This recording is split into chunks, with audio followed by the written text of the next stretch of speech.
Hi, and welcome to February, the first edition of White's Weird World for the month. And I wanted to do something a little bit different and answer a couple of the questions that I got in a video.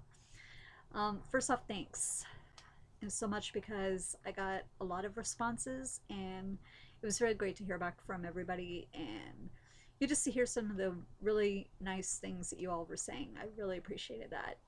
Um, One of the questions I got comes from Lori, who said that in a future interview, she would like to see more about me, about how I got my start, how I decided what to write about, and stuff like that.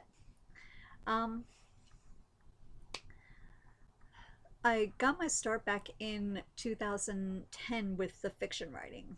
CP Bailos, my husband, wanted to go to a writer's group. He was already writing anyway. So, he wanted to go and check it out. I went and I really had a great time, going and talking to the different people there and actually writing my first short, for the group. It was actually the story that ended up becoming the Life and Times of No One in Particular.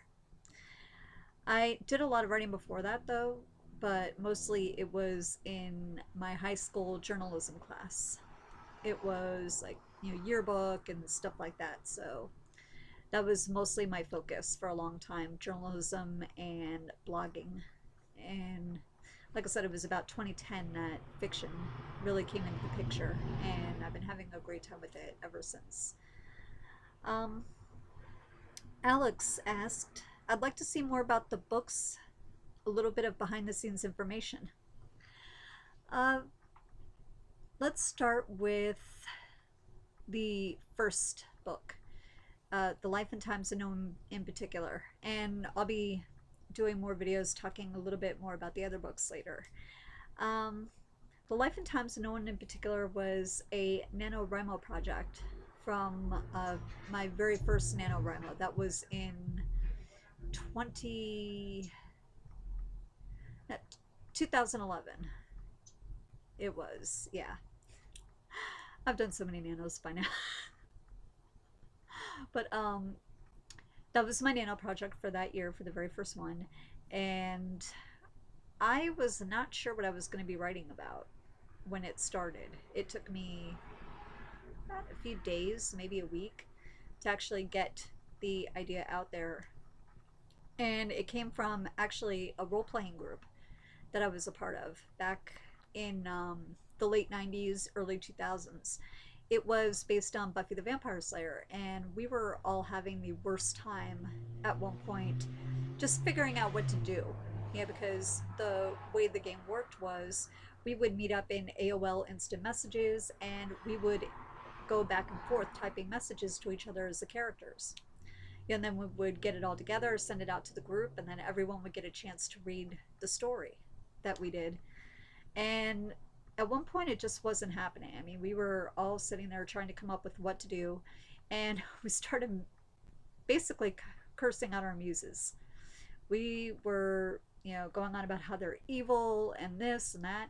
And finally, I decided to create a character in the group that was an evil muse who was like purposefully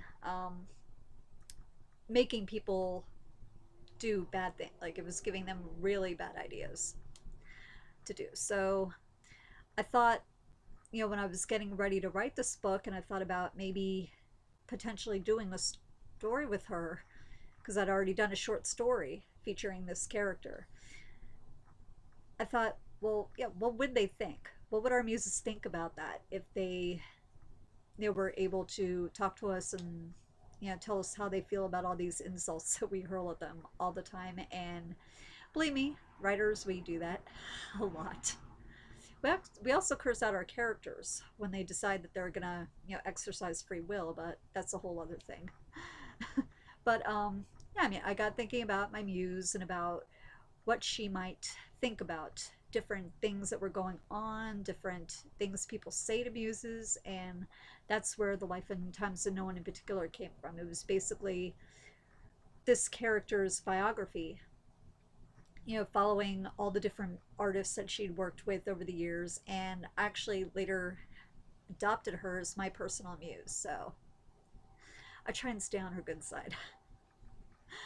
Um, I guess that's about it for now. I will answer any more questions in future newsletters, and I will definitely be giving a little bit more behind the scenes about the different books as yeah, the months go by. So thank you again, everybody, for the response to last month's newsletter. And please, if you have any questions, any you know things that maybe you'd like to ask one of my characters, or yeah, anything you just want to know in general, please feel free to send me an email, jamiebmusings@gmail.com, and I will be sure to get back to you guys. So thank you, and see you all next time. Be sure to check the sidebar for the new contest also.